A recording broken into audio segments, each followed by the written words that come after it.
안녕하세요. 혹시 자식 농사를 짓는다는 말 아시나요?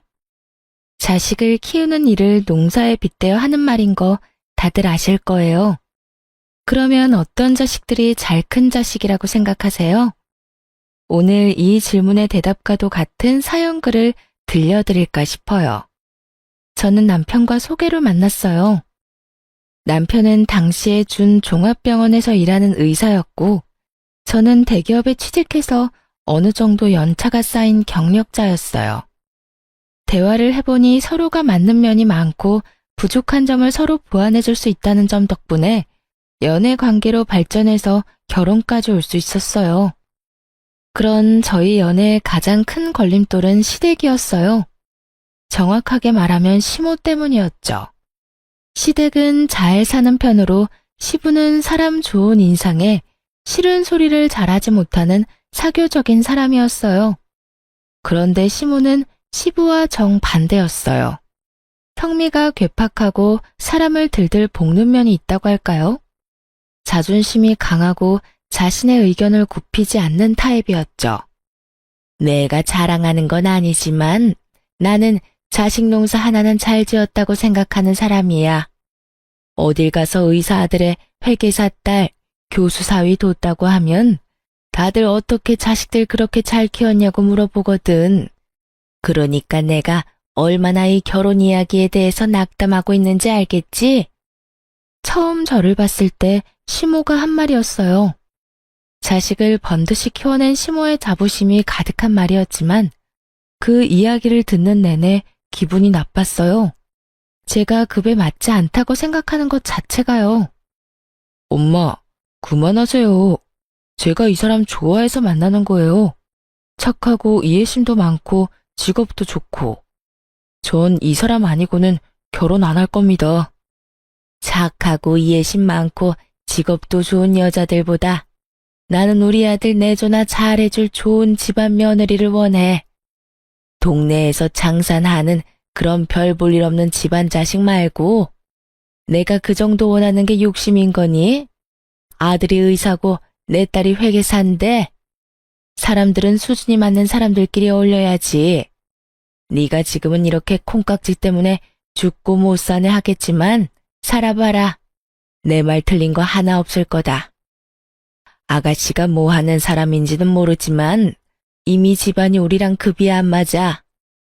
결혼 승낙을 맡으러 간 자리에서 들어야 할 말은 아니었죠.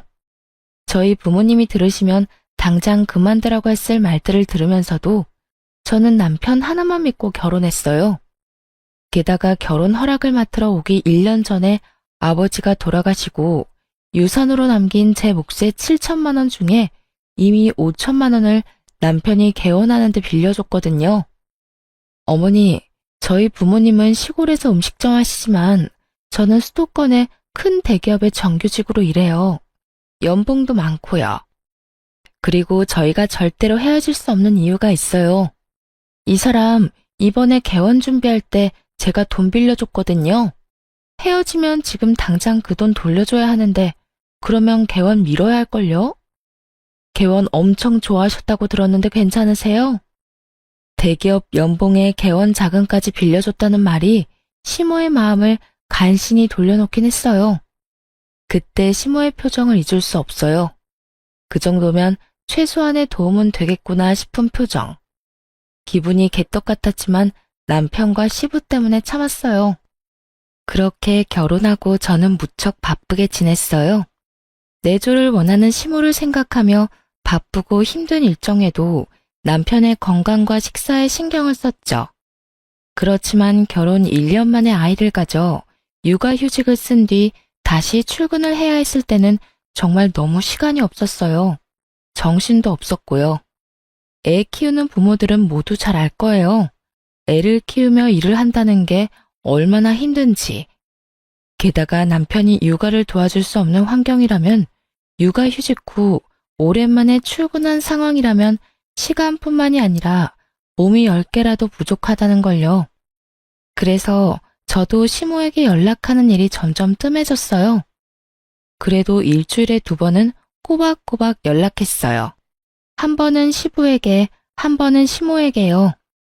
두 분의 사이가 좋은 게 아니라서 그렇게 따로 연락을 드렸지만 그래도 며느리에게 연락 왔다는 말 정도는 하고 사는 줄 알았거든요. 그런데 시모는 그게 싫었던 모양이었어요. 제 생일에 남편이 양가 가족과 함께 식사를 하고 싶다고 했어요. 솔직히 불편한 마음이 더 컸죠. 사돈은 멀수록 좋다는 말도 있는데다가 동생이 로스쿨 졸업 후에 변호사 시험을 봤는데 첫 해에 떨어져 버렸거든요. 아마 밖에 나오는 것도 부담스러울 테고 다른 사람 입에 오르내리는 것도 싫을 거라고 생각했거든요. 남편은 그러면 양가 부모님만 모시고 제 생일 파티를 하자고 했어요. 그러면 두 가족이 모였는데 그때 시모가 밥 잘 먹는 저희 친정어머니에게 말을 꺼냈어요. 사부인도 마음이 영 불편하겠어요. 자식 농사 잘못 지으면 고생한다는데 아들이고 딸이고 얼마나 마음에 안 들겠어요. 아들은 변호사 시험에 떨어지고 딸은 시댁 어른들에게 최소한의 도리도 지키지 못하는 쭉정이고. 참 대단하시네요. 어떻게 그런 쭉정이를 다른 집에다 팔 수가 있어요? 나 같으면 부끄러워서라도 그렇게 못할 텐데. 한순간 숨이 멈춘 것처럼 조용해졌어요. 시모의 발언은 선을 넘어도 한참 넘은 말이었죠. 친정엄마의 얼굴이 새하얗게 질린 데다가 당황스러운 기색이 역력했어요. 저도 그 말 듣고 있다가 너무 놀라 시모에게 큰 소리를 내고 말았어요.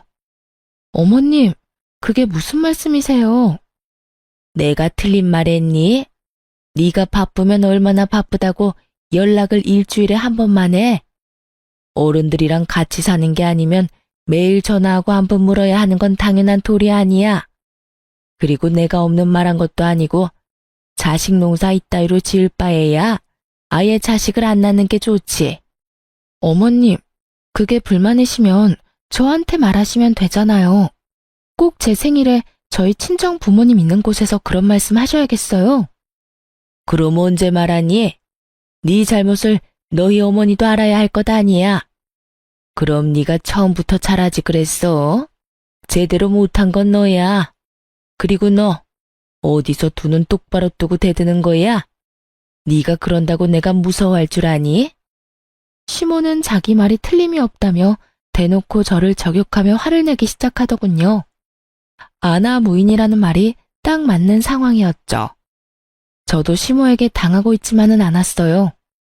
남을 비난하고 싶으면 적어도 본인에게는 비난받을 일이 없어야 하는 게 당연한 일이죠. 그렇지만 시모도 그리 결백한 사람은 아니었거든요. 어머님, 그러는 어머님은 할머님한테 매일 연락 안 하시잖아요.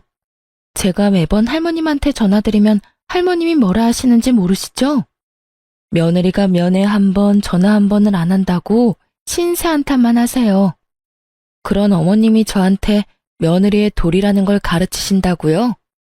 제가 시조모를 들먹이자 그제야 시모 입이 뚝 멈추더군요. 시모와 시조모는 사이가 무척 안 좋거든요. 그 때문에 연락도 시부가 한다고 들었으니까요. 그렇게 연락의 중요성을 말씀하시는 분이 그 중요한 걸 안 하면서 저한테만 뭐라 하시는 건 좀 웃기다고 생각하지 않으세요? 그리고 제가 어머님보다야 훨 낫죠. 저는 최소한 일주일에 한 번은 연락하니까요. 1년 365일 연락은 아버님한테만 맡겨놓는 어머님보다는 훨씬 양호한 수준이잖아요. 안 그래요? 뭐? 지금 너 나 가르치는 거니? 나는 지금 너랑 나 사이의 도리를 알려주는 거야. 왜 갑자기 할머니를 끌고 와? 할머니 끌고 오면 네가 이길 줄 알아? 결국 분위기가 과열되자 시부가 중간에 끼어들었어요. 그만해. 당신 잘한 거 하나도 없어. 며느리가 바쁜 거 다 알잖아. 남편 내조하느라 애 혼자 보느라 일까지 하면서 돈까지 벌어주느라 그런 며느리 몸 상한 곳 없나 물어보지는 못할 망정 전화를 안 했다고 이 난리를 피워? 마음을 좀 곱게 써. 쓸데없는 보석들한테만 관심 쏟지 말고 며느리랑 우리 부모님한테도 관심 좀 주라는 말이야. 그리고 전화통화는 할 말이 있을 때만 하면 되는 거지 똑같은 말 주고받을 거면 굳이 왜 해? 당신은 왜 나한테만 큰 소리예요?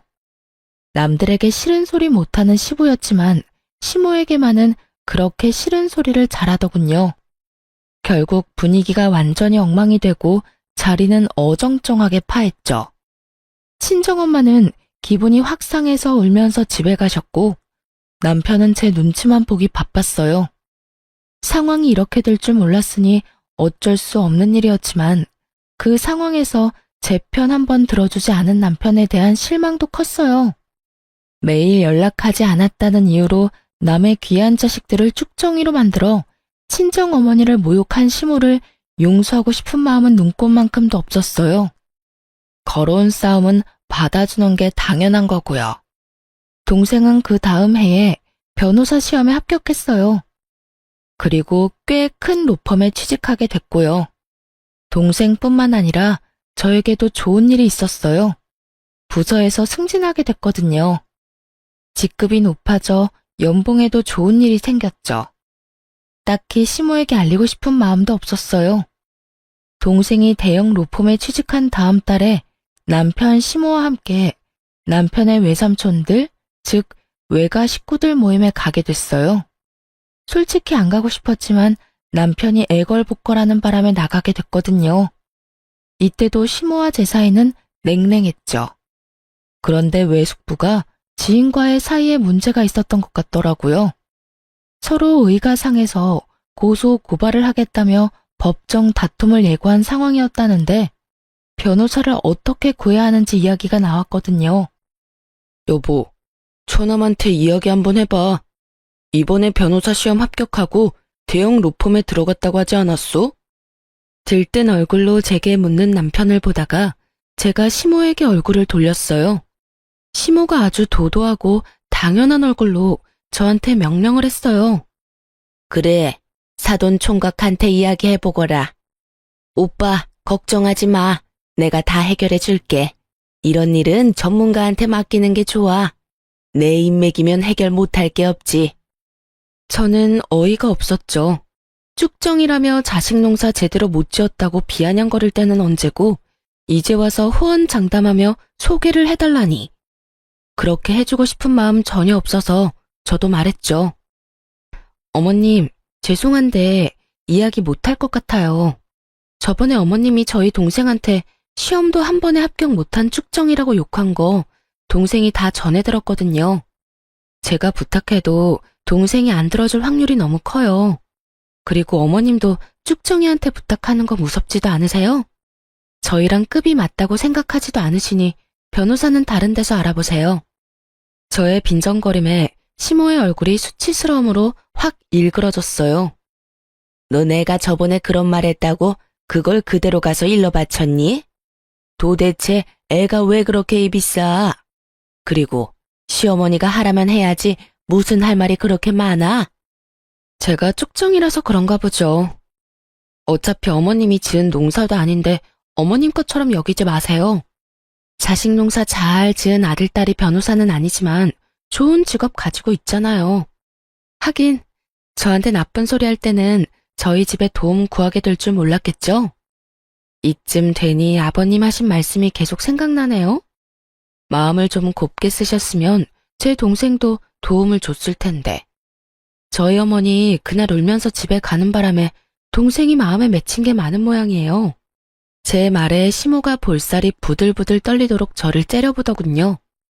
정말 웃긴 건 제가 시모에게 그런 이야기를 하는데도 아무도 시모 편을 들어주지 않았다는 거예요. 평소에 얼마나 가족들에게 야박하게 굴었는지 알 수 있는 상황이었죠. 솔직히 며느리가 시어머니에게 대드는 모습이 집안 어른들에게는 나쁘게 보일 수밖에 없는 상황인데도 불구하고 사람들의 눈은 모두 시모를 탓하고 있었거든요. 야, 너 정말 사돈한테 그런 식으로 이야기를 했어? 너 정말 어떡하려고 그래? 이 오빠가 얘기하지 않더냐? 사람이 인심이 없고 성미가 괴팍하면 행동 거지. 말이라도 조심해야 한다고. 너 언젠간 네가 한 행동 고스란히 돌려받을 때가 올 거라고 내가 이야기했지? 어휴, 동네 창피해서 원. 오빠는 누구 편이야? 아니, 급이 맞아야 이야기를 할 거 아니야, 급이. 솔직히 우리 집안에 대볼 수 있는 집안이기나 해. 시골에서 장사하는 사람들. 나는 우리 아들이 이런 애보다 더 좋은 며느리 데려올 수 있을 거라고 생각했어. 그래서 내가 그런 말 한 거지. 그리고 틀린 말도 아니잖아. 며느리 꼴랑 대기업 다니는 거 가지고 그거 아무나 다 다녀. 뭐 그렇게 내세울 거 있다고? 대기업을 누가 아무나 다녀? 너 진짜 그 콧대가 한도 끝도 없이 높아져서 어떡하려고 그러냐? 애들 일이고 이미 결혼했어. 그러면 너도 마음 놓고 후덕한 시어머니 노릇을 해야지. 아우, 시끄러워. 잔소리 좀 그만해요. 너희들 볼일 끝났으니까 집으로 돌아가. 시모가 영 그 자리에 있기 불편했는지 저희 보고 나가라고 하더군요. 저보다 시모가 더 불편한 자리였던 것 같더라고요. 그렇게 시모와 헤어지고는 더 이상 연락을 하지 않았어요. 남편에게 단단히 일렀거든요. 시부가 하는 것처럼 앞으로 시어머니와의 대화는 남편이 무조건 책임지고 하라고요. 남편은 제 눈치를 보며 알겠다고 고개를 끄덕였어요. 솔직히 남편 탓이 아니라는 걸 알지만 그래도 실망스러운 건 어쩔 수 없잖아요. 저와 친정 편을 들어주지는 못해도 시모를 말려줄 수는 있을 텐데 그것마저 못하는 남편을 믿고 있을 수만은 없더라고요. 어쨌든 외가 가족들 앞에서 못된 시어머니로 찍힌 시모는 더 이상 저한테 연락을 강요하지는 않았어요. 솔직히 마음은 편했죠. 이렇게 평생 얼굴 안 보고 살면 좋았을 텐데. 그런데 딱히 인생이라는 게 제 마음대로 되지는 않는 거더라고요. 저희의 문제가 아닌 다른 문제로 시모와 다시 연락하게 될 상황이 발생했죠. 저희 결혼 6년 차에 시모가 시부의 내연녀에 대해 알게 됐거든요. 사실 징후가 없었던 건 아니었어요. 시부는 사람 좋은 모습을 하고 있지만 유독 시모에게만은 하고 싶은 말 다 하면서 짜증내는 면이 있었거든요. 신경질적이고 사람을 아래로 보는 그런 시모의 행동이 사람 좋고 둥글게 사는 시부에게는 좋게 보이지 않았던 거라고 생각해요. 그래서 두 분이 싸우는 일이 잦았던 거죠. 솔직히 며느리로 있으면서 두 사람이 서로 크게 간섭하지 않는다는 느낌을 받았거든요. 그리고 시부의 마음이 이해가 안 가는 것도 아니었으니까요. 저도 시모에게 당해본 일이 있으니까 두 사람 사이가 나쁘더라도 그러려니 했죠. 그런데 시부가 다른 여자와 사귀고 있던 걸 시모가 알게 됐어요. 알게 된 계기는 심플하면서도 충격적이었죠. 시모가 자주 연락하는 보험 설계사가 있어요. 그 사람을 시모가 자신의 중학교 동창한테 소개시켜줬거든요. 그런데 그 보험 설계사가 시모에게 폭탄 같은 소식을 전한 거였어요. 바로 그 동창의 생일날 고급 호텔의 비싼 명품 주얼리까지 애인에게 선물 받았다는 걸 알려줬거든요.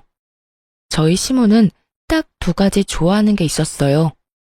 바로 농사를 잘 지은 자기 자식들과 반짝거리는 주얼리요. 다이아몬드, 루비, 사파이어, 금. 반짝이라는 것이라면 종류를 불문하고 사모으기 바빴던 사람이니까요. 시부가 몇 번이나 사치와 낭비를 줄이라고 단단히 일렀지만 시모는 전혀 개의치 않고 시부의 카드로 열심히 샀다고 하더라고요. 사촌이 땅을 사면 그렇게 배가 아프다는데 별 볼 일 없다고 생각했던 동창이 애인에게 그런 선물을 받았다는 걸 들으니 어지간히 속이 쓰렸나 봐요. 그 동창분은 몇 년 전에 사별을 하신 상태였거든요. 그러니 다 늙어가는 마당에 돈 많은 남자까지 어떻게 잡았는지 궁금할 수밖에요. 그렇게 눈에 불을 켜고 동창의 애인을 찾아 나섰던 시모의 눈에 동창과 팔짱을 끼고 백화점을 활보하고 있는 자신의 남편을 발견한 거죠. 개인적으로 시모가 좋고 나쁘고를 떠나서 그 상황만 놓고 보자면 참 시모가 안 됐다는 생각을 했어요. 하지만 시모의 뇌구조는 저와는 좀 많이 다르더라고요. 예, 네 아빠 바람났어. 그것도 내 동창이랑. 너 이게 말이 된다고 생각하니? 거기다가 살면서 나한테는 반지 하나 사준 적이 없던 인간이 그년한테는 비싼 명품 브랜드의 목걸이 팔찌 세트를 선물했대. 내가 기가 막혀서 줄 거면 지 마누라를 줘야지 왜 그딴 년한테 주느냐고. 나 그렇게 두고 볼 수 없으니까 아들, 네가 나 좀 도와. 네가 그 여자가 너희 아버지한테 받은 것보다 더 좋은 거 선물해줘. 나 곧 생일이잖니. 그 여자가 간 호텔보다 더 좋은 호텔, 그 여자가 아버지한테 받은 선물보다 더 좋은 선물로. 시모의 말에 깜짝 놀란 제가 반대를 하며 나섰어요. 어머님, 그게 무슨 말씀이세요? 아버님이 바람을 폈으면 아버님하고 단판을 지을 생각을 하셔야지 어떻게 내연녀보다 더 많이 받겠다고 아들을 들들 볶아요? 어머님, 그러지 마시고 내연녀를 찾아가시든지 아버님하고 이야기를 하세요. 그 돈은 아버님이 쓰신 돈이니 저희가 어떻게 할 수 없잖아요. 화가 난다고 아들한테 그만큼의 돈을 쓰시라고 하는 거는 좀 아니지 않을까 싶네요. 그렇지 않아도 이 사람 개원하고 요즘 환자도 많이 없는데. 너 지금 그게 나한테 할 말이니? 내가 자식을 왜 키웠는데? 이런 일이 있을 때 너희가 나를 도와줘야 하는 게 당연한 거 아니니? 정말 어이가 없어서. 넌 내가 그 동창년이랑 네 시아버지한테 이런 수모를 당해야 한다고 생각하는 거니? 비루하게? 난 그렇게 못해. 내가 왜 그렇게 살아? 난 그년이 받은 것보다 더 많이 받을 거야. 남편이 주든 아들이 주든 누가 주든 뭔 상관이야? 내가 그년보다 돋보이면 될 일인데. 시모가 우기고 있었지만 저는 당연히 남편이 거절할 거라고 생각했어요. 저야 월급쟁이지만 남편은 아니잖아요. 의료라는 거창한 타이틀이 붙긴 했지만 그것도 서비스업이란 말이죠. 환자가 있어야 돈을 버는 법인데 지금 남편 병원이 그렇게 좋은 상황이 아니었거든요. 당신, 나 좀 봐. 설마 어머님 말씀하자는 대로 하는 건 아니지? 어? 그럼. 설마 그런 거 다 어떻게 맞춰드려? 그냥 조금 달래드리면 될 거야. 그 큰 돈이 어디서 내가 그걸 해줘? 그렇지? 어머님 상심한 건 알겠는데 그렇다고 그걸 돈으로 풀려고 하면 안 되지. 그것도 아들 돈이잖아. 대신 당신이 나중에 어머니 달래드리고 아버님이랑 얘기 한번 해봐. 집안 이렇게 난리가 나서야 되겠어? 어떻게든 안정시켜야지. 아버님이 잘못하셨지만 한쪽 이야기만 들어가서 모르는 거고. 당연히 여기서 이야기가 다 끝난 줄 알았어요. 시모에게 줄 수 없다고 거절의 말을 건네고 그것이 끝이라고 생각했죠. 그런데 시모 생일이 지난 다음 날, 시모가 카톡 프로필 사진에 엄청나게 화려한 생일 파티 사진을 올렸더라고요. 활짝 웃고 있는 시모가 몸에 걸치고 있던 장신구들은 아무것도 모르는 제가 봐도 엄청나게 비싸 보이는 물건들이었어요. 놀란 제가 남편에게 전화를 했어요. 어머님 카톡에 올라온 사진 봤어? 그거 뭐야? 혹시 당신이 해드린 거야? 그거 그렇게 비싼 건 아니야. 엄마가 울면서 나한테 매달리잖아. 그래서 내가 해드렸어. 당신이 무슨 돈이 있어서? 당신이랑 같이 모은 돈 있잖아. 야, 그게 어떻게 같이 모은 돈이야? 그거 우리 아버지 유산 남은 거잖아. 미친 거 아니야? 그 돈이 어떤 돈인데 그 돈을 써? 벌써 쓴 걸 어떡해? 그리고 넌 우리 엄마한테 그 돈 쓰는 게 그렇게 아까워? 엄마 울고불고 아버지한테 배신당해서 힘든데 그거 하나 못 해주냐고. 이게 어디 헛소리야? 돈 쓰고 싶으면 네 돈을 써야지. 그리고 막말로 아버님이 바람 피워서 힘드신 거야? 아니잖아. 아버지 내연녀가 비싼 거 받으니까 그것 때문에 화나신 거지. 하긴 누가 뭐 때문에 화내든 내 알 바 아니지. 돈 다시 돌려놔. 안 돌려주면 나 절대로 가만히 있진 않을 거야. 한 달 내로 통장 잔고 원상복구 해놔. 제 명의로 된 통장에서 돈을 어떻게 뺀 건지 알고 나서부터는 이혼을 해야 하나 심각히 고민하게 됐어요. 제가 자는 동안 지문으로 제 폰 열고 들어가서 이체시켰더라고요. 이틀에 걸쳐서. 이체 내역 문자로 날아온 거는 다 삭제시키는 치밀함까지. 부부 사이라도 범죄는 범죄잖아요. 그런데 더 웃긴 일이 생겼어요. 제게 사과 한 번 안 하던 남편놈이 시모와 함께 제 눈치를 살살 보며 저를 찾아왔더군요. 그러고는 저를 부엌으로 슬쩍 데리고 가더니 말하더라고요. 여보, 나 당신한테 할 이야기가 있는데. 2천만 원 못 갚겠다는 이야기 할 거면 나가.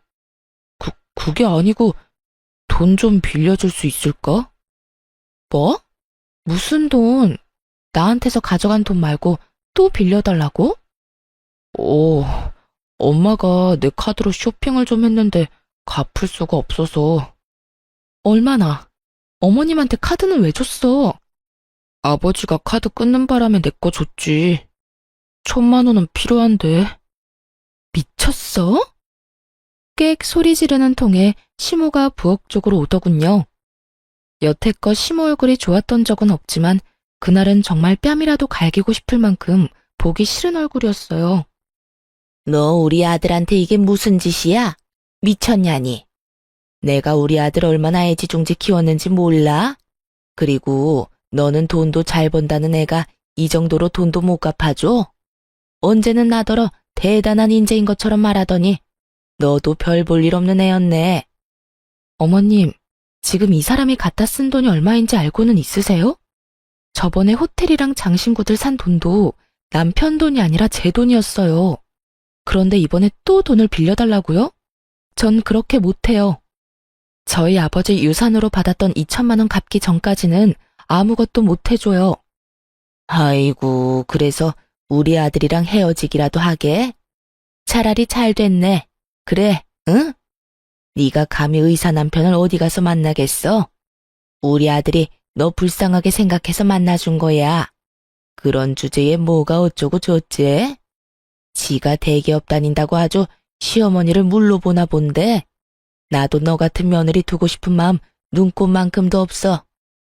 시모에게 심한 말을 듣고 있는데도 남편 놈은 멀뚱멀뚱 저와 시모를 쳐다보고만 있더군요.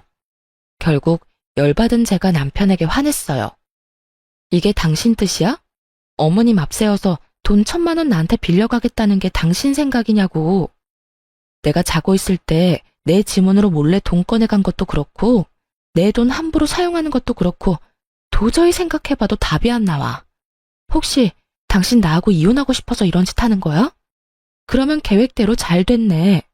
당신이 하는 행동들 이제 이해하기조차 싫으니까 그냥 깔끔하게 이혼해. 여보, 갑자기 이혼이라니. 별일도 아닌 걸로 무슨 이혼이야. 갑자기가 아니지. 네가 한 짓을 보고 말해. 그리고 네 엄마가 쓴 돈 정도는 네가 알아서 갚아. 마누라한테 손 벌리지 말고. 너 그걸 지금 말이라고? 그런다고 우리가 무서워서 벌벌 떨 줄 아니? 두고 봐라. 누가 더 손해인지.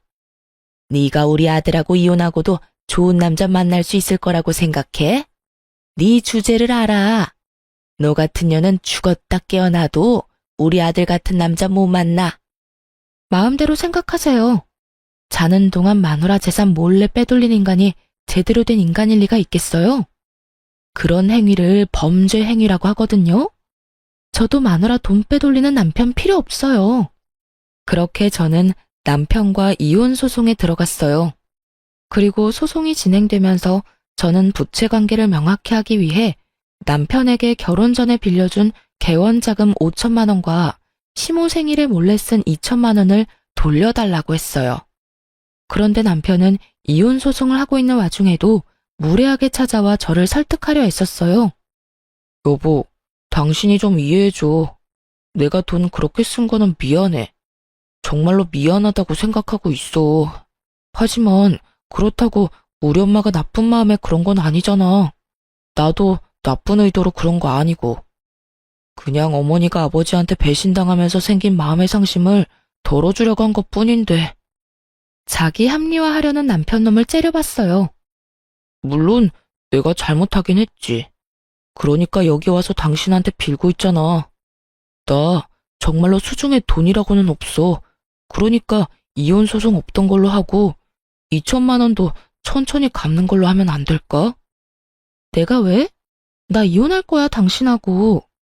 당신은 나랑 이혼할 마음도 없으면서 어떻게 사람 자는 동안 남의 재산 빼돌릴 생각을 했어? 당신이 한 짓이 무서워서라도 나는 이혼해야겠으니까 이런 이야기 할 거면 나 찾지 마. 여보, 내가 이렇게 빌게. 다시 생각해봐, 응? 저는 절대로 이혼을 번복할 생각이 없었어요. 남편보다도 시모 때문에요. 시모가 시부와 싸우고 저희 집에 들어왔거든요.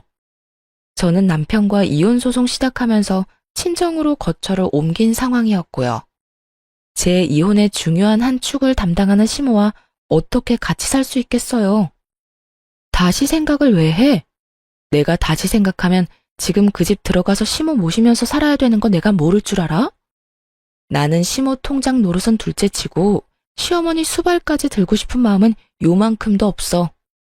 그러니까 나 설득하려고 하지 마. 여보, 나 진짜 안 좋은 상황이야.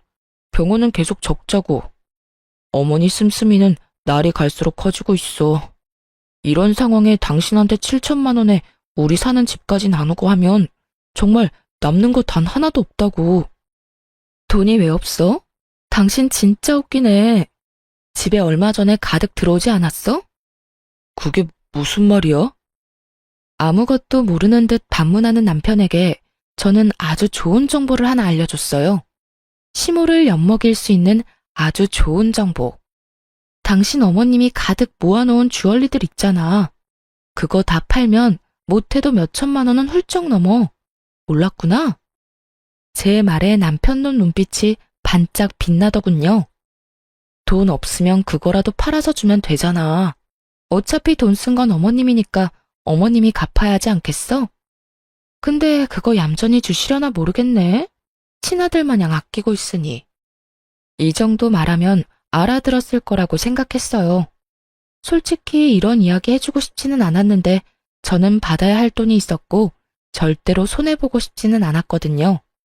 게다가 무엇보다도 시모를 용서할 생각도 없었고요. 그래서 슬쩍 이야기를 흘렸죠. 역시나 제 말을 제대로 알아들었는지 남편은 며칠 뒤 제 뒤통수 치고 가져간 2천만 원을 바로 마련해서 통장으로 넣어주더군요. 얼굴에 기름기가 좔좔 흐르는 것이 큰 돈을 마련한 것 같더라고요. 다행이네. 이해력은 나쁘지 않아서. 일단 2천만 원은 해결됐고 나머지 5천만 원도 빠른 시일 내에 해결해. 이혼 전에 잡다한 거 싹 정리하고 싶으니까. 걱정 마. 돈 없으면 어머니 목걸이 몇 개 더 팔면 돼. 요즘 금값도 많이 올라서 그런지 살 때보다 더 많이 받아. 그리고 그거 아니더라도 곧 부모님 이혼하실 것 같거든. 그때 어머니가 받은 것들로 돈 마련할 수 있으니까 뭐 일단 좋은 방법 알려줘서 고마워. 돈이 생기니 이혼 다시 생각하라는 말도 하지 않더라고요. 자기 엄마 물건 팔아서 돈 마련한 주제에 자기가 대단한 것처럼 굴고 있으니 어찌나 웃긴지. 속으로 비웃음을 참느라 고생했죠. 역시 돈이 아쉬워서 나 잡으려고 한 거구나 하고 생각하니 눈앞에 남편놈 얼굴이 더 꼴 보기 싫은 거 있죠? 돈 이야기 끝났으니 서로 용건만 간단히 하고 집으로 돌아오는데 시모에게 전화가 걸려왔어요. 전화를 받자마자 시모가 큰 소리로 제게 소리를 버럭 지르더군요. 야, 네가 우리 아들한테 목걸이 갖다 팔라고 시켰어? 내가 모아놓은 것들, 그것들이 어떤 건데? 내 목숨과도 같은 것들이라고. 당장 다시 돌려내. 당장 내 앞에 내 물건들 되돌려 놓으라고. 이보세요, 아줌마. 저는 당신 아들한테 받아야 할 돈이 있는 채권자예요. 채무자가 돈 마련할 방법 없어서 전전긍긍하길래 방법 좀 알려준 것 뿐이라고요. 막말로 내가 그거 가져가서 팔았어요? 나 그 더럽고 욕심이 덕지덕지 붙은 물건들 꼴도 보기 싫고 만지기는 더더욱 싫은 사람이에요. 당신 아들이 당신 생각했으면 안 팔았겠지. 근데 막상 돈 필요하니 떡하니 팔아다가 돈 마련한 건 당신 아들이라고요. 나한테 전화할 게 아니라 아들한테 전화하셔야지. 어디 돈 빌려간 사람이 돈 빌려준 사람한테 이 난리야? 너 이 어린 년이 나한테 지금 뭐? 내가 너 가만둘 줄 알아? 대한민국의 얼굴 못 들고 다니게 만들어줄 거야. 멀쩡한 얼굴로 직장에 못 다니도록 만들어줄 거라고. 어이가 없어서. 어디 잘해보세요. 그럼 나도 법적으로 해결할 테니까. 그리고 당신이 뭔데 나를 가만한도? 나 막말로 이제 당신 며느리 아니거든? 그런 갑질 하고 싶으면 당신 자식들한테나 해. 그리고 어디 가서 자식 농사 잘 지었다고 말하지 말고요. 자식을 얼마나 잘 키웠으면 엄마가 목숨보다 사랑하는 장신구 갖다 팔아서 돈을 마련하는 아들이 됐을까? 하긴 그 나물에 그 밥이라고. 다 같은 그릇에 담겨 있는데 다를 리가 있을까 싶네요. 다시 생각해도 웃기네. 자식 농사. 남 욕하면서 깎아내리기 전에 아줌마 집구석이나 잘 간수해요. 자는 동안 마누라 지문으로 몰래 돈이나 털어가는 도둑놈 새끼 길러낸 주제에 자식 농사는 무슨. 그 집 농사 다 망했네요. 마누라뿐만이 아니라 농부까지 잡아먹으려고 하는 거 보니 제 말에 시모는 곧 넘어갈 것처럼 꺽꺽대며 숨을 크게 몰아쉬더군요. 너 이런 짓 하고도 내가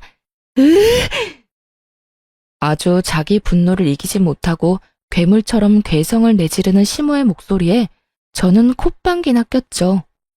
그렇게 사자가 달린 직업 가진 자식 자랑하면서 우리 집더러 급이 많니 안 많니 헛소리 짓거리던 시모가 결국 그 자랑스러워하던 자식에게 뒤통수를 거하게 맞았으니 얼마나 웃긴 일이에요.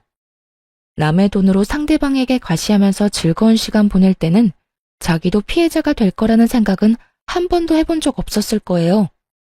그렇지만 남편놈 보세요. 코너에 몰리니 부모고 뭐고 못 알아보고 자식이 돼서 부모가 말도 안 되는 짓 저지르면 말릴 생각을 해야지 거기에 편승해서 후회할 짓을 하는 게 말이 되나요?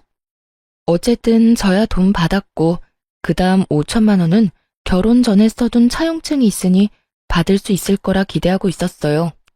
뭐 남편도 돈 없으면 이번에도 시모 재산 팔거나 개인 신용대출 받아서 줄 것 같아서 걱정 안 했어요.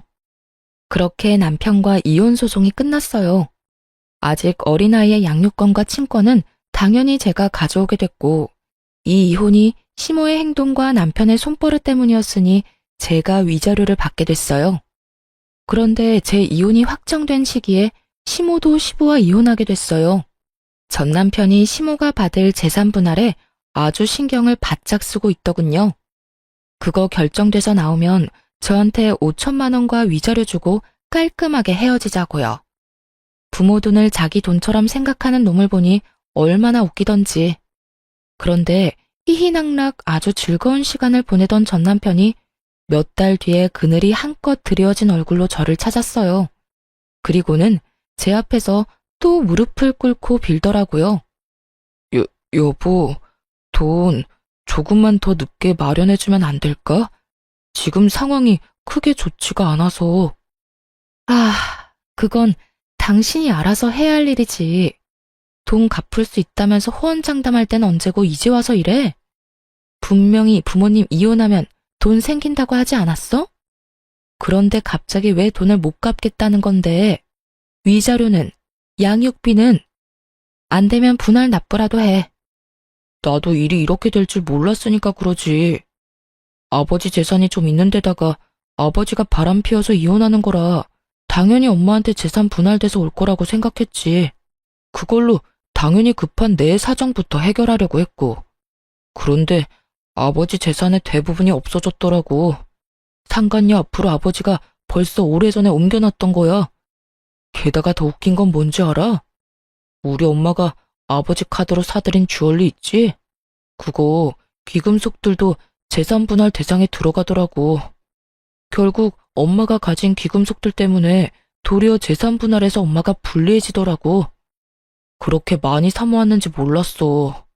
그래서 지금 우리 엄마한테 남은 거라고는 지금 사는 집 전세금 일부 정도고 그거라도 남기려면 엄마가 가진 물건들 팔아서 아버지에게 도리어 돈을 더 줘야 할 판이야. 더 환장할 일은 아버지가 이혼 사유로 그 귀금속 사들이는 데 든 돈과 엄마 낭비벽을 콕 집어 말하는 바람에 위자료도 원하는 만큼 못 받게 됐다는 거야. 남 보기에 부끄러워서 이거 어디 가서 하소연하지도 못해. 솔직하게 말하자면 시부모의 이혼이 시모에게 좋은 방향으로 돌아갈 거라고는 생각 안 했어요. 시부에게 불리한 상황이지만 그만큼 시모의 낭비벽도 대단했으니까요. 그래서 처음부터 남편 계획대로 될 것 같지는 않더라고요. 그런데 머리를 쥐어뜯으며 짜증을 삭이며 말하는 전 남편을 보니 솔직히 어이가 없더군요. 자기 이혼 위자료와 부채를 해결하려고 시모를 이용하려고 한 놈이 시모가 받을 돈이 많지 않다는 걸 알고서 짜증을 내다니. 그래서 지금 당신 부모님 이혼이 당신 생각대로 되지 않아서 내 돈을 못 갚겠다는 이야기야? 당신이나 당신 어머니나 똑같네? 당신이 쓴 돈이야. 그럼 당신이 갚아야지. 그걸 어머니 재산에서 빼내려고 하는 거 보니 참 기도 안 차네. 어머니 돈이 당신 돈이라고 생각하는 건 아니지? 당신 어머님도 이런 자식 두고 어디 가서 자식 농사 잘 지었다고 말하기 곤란하겠네. 나 같으면 엄마 낭비벽부터 잡을 거야. 어차피 당신 어머님이랑 지낼 거 아니야? 두 눈 뜨고 코 베이지 말고. 어머님이 당신 사정 봐주는 줄 알아? 당신이 어머님 사정 안 봐주는 것처럼 어머님도 똑같은 생각할 거라고는 생각 안 해봤어? 어머님이 무슨 생각하는지 내 눈에는 이렇게 훤한데. 분명히 이혼해서 졌다고 생각하고 있겠지. 그러면 어떻게 될 것 같아? 나라면 전처한테 와서 애언을 할 게 아니라 너네 엄마 고삐부터 쪼아댈 거야. 분명히 그 내연녀한테 졌다고 생각하고 또 엄청난 사치 낭비하면서 다른 사람들한테 과시하려고 할 테니까. 당신은 자식이면서 그런 것도 몰라? 제 말을 들은 남편이 푹 숙이고 있던 얼굴을 번쩍 들더군요. 그 눈빛에 고인 불안함을 보니 본인도 감이 온 것 같더라고요. 내연녀가 생일에 고급 호텔에 비싼 주얼리를 받았다는 이유로 아들을 들들 볶아서 2천만 원을 개어내게 만드는 엄마인데 이혼해서 졌는데 가만히 있겠어요? 절대로 가만히 있을 위인이 아니죠. 거기까지 생각이 미쳤는지 그제야 전 남편은 제게 인사도 없이 헐레벌떡 뛰어가더군요. 저런 인간이 어떻게 의사가 됐는진 모르겠지만 이거 하나는 확실했어요. 시어머니가 자식 농사는 참 조져놨다는 거요. 그러고서는 얼마 안 돼서 남편이 저한테 5천만 원을 보냈더군요. 어떻게 이렇게 빨리 돈을 마련해 봤더니 돈도 안 되고 적자만 나던 병원을 팔았더라고요. 동네 자그마한 의원이긴 하지만 그래도 개원이라는 걸 소중하게 생각하던 남편이었는데 병원을 팔았다니 이제야 정신이 든 건가 싶기도 했죠. 개원이 포기하고 월급 받는 페이닥터로 일하고 있더라고요. 그리고 들려오는 이야기를 들어보니 시모의 고삐를 꽉 쥐고 있다고 하더라고요. 그 뒤로 시모가 낭비를 하거나 돈을 썼다는 이야기를 들어보지 못한 걸 보면 시모 숨통을 제대로 쥐고 있는 게 틀림없어 보였어요. 그러게 처음부터 정신 차리고 시모한테 안이 돌렸으면, 아니 시모한테 동조하지 않았더라도 이렇게 마누라랑 이혼하고 병원까지 팔 일이 있었겠냐고요. 그렇게 저와 남편의 이혼한 지 1년이 훌쩍 넘던 어느 날 전 시모가 저희 친정집에 왔다는 전화에 친정으로 급히 갔어요. 엄마를 붙들고 다짜고짜 저를 찾았다고 하더라고요. 보게 해주지 않으면 아예 들어놓을 것 같아서 어머니가 저에게 연락을 한 거였어요. 아니, 아줌마 아들을 왜 여기서 찾으세요? 저 그 사람하고 이혼하고 남남된 지 오래됐어요. 거짓말 하지 마. 네가 우리 아들한테 뭐라고 한 게 틀림없어. 그게 아니면 우리 아들이 날 버리고 그렇게 도망갔겠냐고. 네가 중간에서 이간질한 거 맞지? 그렇지? 전 시모의 말을 듣는 순간 벙찜과 동시에 웃음이 났어요. 그 웃음을 참으며 되물었죠. 그 사람이 집을 팔고 도망을 갔다고요? 몰래? 그래. 멀쩡한 가족 파탄 내고 자기 인생 이 꼴로 만든 게 다 내 탓이라며 나한테 지랄 연병을 떨고 갔어. 네가 그런 거잖아. 걔가 그런 얘기 꺼낸 거 보면 네가 중간에서 뭔가 한 게 틀림없어. 제가 이유가 아닐 수도 있죠. 아줌마가 여태 그 사람한테 어떻게 했는지 생각해보면 답 나오실 텐데요. 내가 무슨 잘못을 했다고? 내가 우리 아들한테 얼마나 잘해줬는데.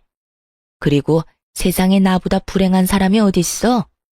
남편한테 배신당한 지 얼마 안 돼서 이번에는 아들한테 배신을 당했잖아. 그러니까 늙음하게 손주 재롱이나 보면서 소소한 행복이나 챙기며 사실 거였으면 생일 잔치하겠다고 2천만 원이나 쓰게 만들지 말았어야죠. 그것 때문에 멀쩡한 아들 내외 이혼하도록 원인 제공하셨으면 얌전하게 사시던지. 뭐하러 나대서 이런 상황을 만드셨어요? 그리고 제가 그 사람한테 아줌마 집까지 팔라고 이야기했겠어요? 아니, 이야기를 했다고 쳐도 아들이 그렇게 효자고 어머니 위하는 자식이면 이야기 듣자마자 그게 무슨 소리냐고 화내고 절대 그런 일 벌어지지 않도록 조심했겠죠. 그런 이야기 한 적도 없는데 아줌마 몰래 집 팔고 도망간 자식을 탓해야지. 왜 여기까지 와서 애꿎은 저희 가족을 괴롭혀요? 이게 너 말 다 했어?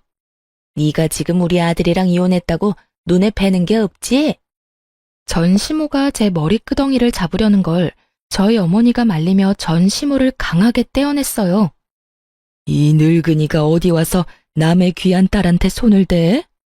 이제 우리는 그 짝이랑 영 상관없는 사람들이야.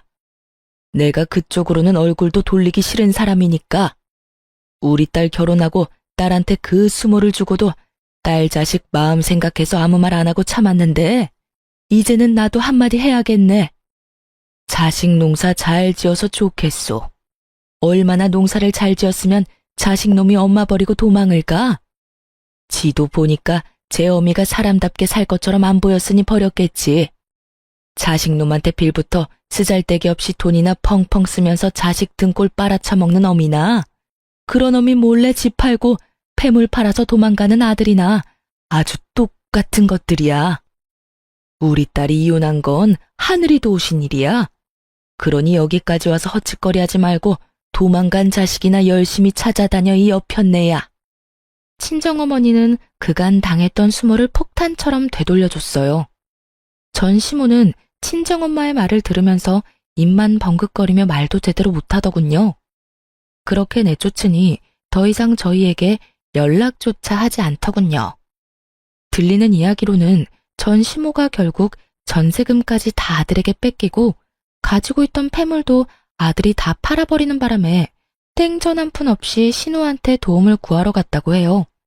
그런데 신우가 그런 시모를 곱게 볼 리는 없죠. 아버지랑 이혼하면서 재산 찢어진 것도 화가 날 일인데 그나마 분할받은 재산도 지키지 못하고 아들한테 다 갖다 바쳤다면서 왜 자기한테는 돈 한 푼 물려주지 않았냐고 말이죠.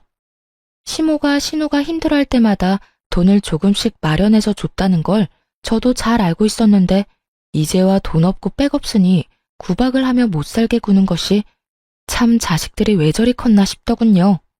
솔직히 신우 이야기 듣는데 아주 섬뜩하더라고요. 제 자식은 그런 인간들로 키우지는 말아야지 싶었어요. 자식 농사 잘했다며 자랑하던 시모는 결국 신우 집에서도 쫓겨나서 시모의 큰오라버니 집에서 겨우 몸만 의탁하며 지내고 있다고 하더군요. 이혼하고 재혼은 생각하지 않고 있어요. 한동안은 제 이혼 이야기도 하고 싶지 않아서 다른 사람들에게 얼버무렸지만 이제는 그런 상처들도 다 나아서인지 아니면 그 사람들이 그리 좋은 생을 보내고 있지 않아서인지 말하는데 부담이 크게 없어요. 제 사연은 여기서 끝입니다. 읽어주신 분들에게 감사의 마음을 전합니다.